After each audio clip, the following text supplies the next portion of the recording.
Hello, down at Hidden Home again. Right, so we have, unofficially at least, finished all of the build work. We're still waiting on a carpet, so I want to turn the camera around. Forgive the strange flooring where it's partially cut back and partially old and everything else like that. But I really do want to give you guys the tour. Also, there's still some wet varnish, so forgive that as well.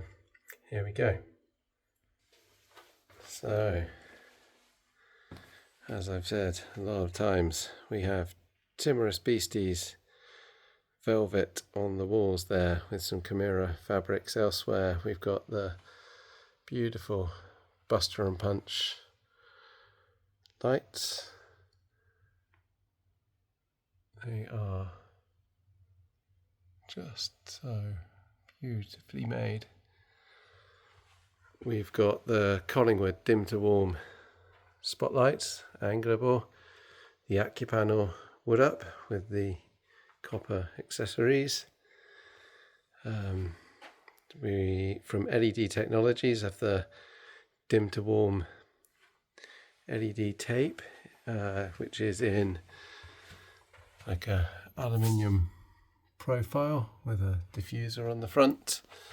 We've got the absolutely stunning Buster and Punch exhaust spotlights to help infill where there isn't LED tape on the shelves. If I go back far enough, the camera sees them as a spot. They look quite cold light in it on the camera. They really aren't. It's much more subtle in reality. We've got a 3 meter wide 16:9 screen. We've got the huge bass traps with the subwoofer in there. The second subwoofer will go here. The carpet is Friday afternoon. The carpet will come Monday. We've got this great black velvet. Oh, I've got the masking tape to take down.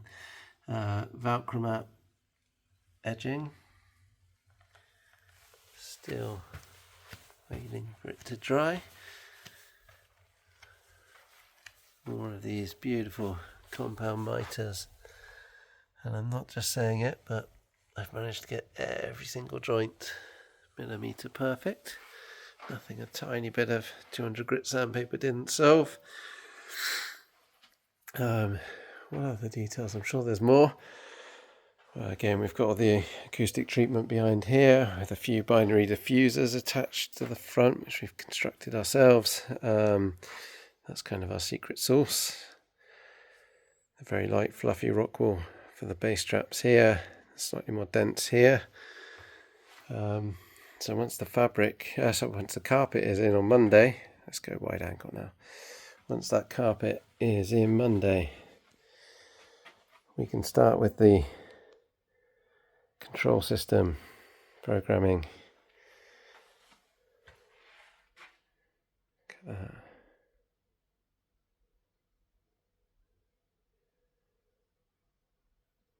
I wish the camera saw it how the eye did with all the colour temperatures.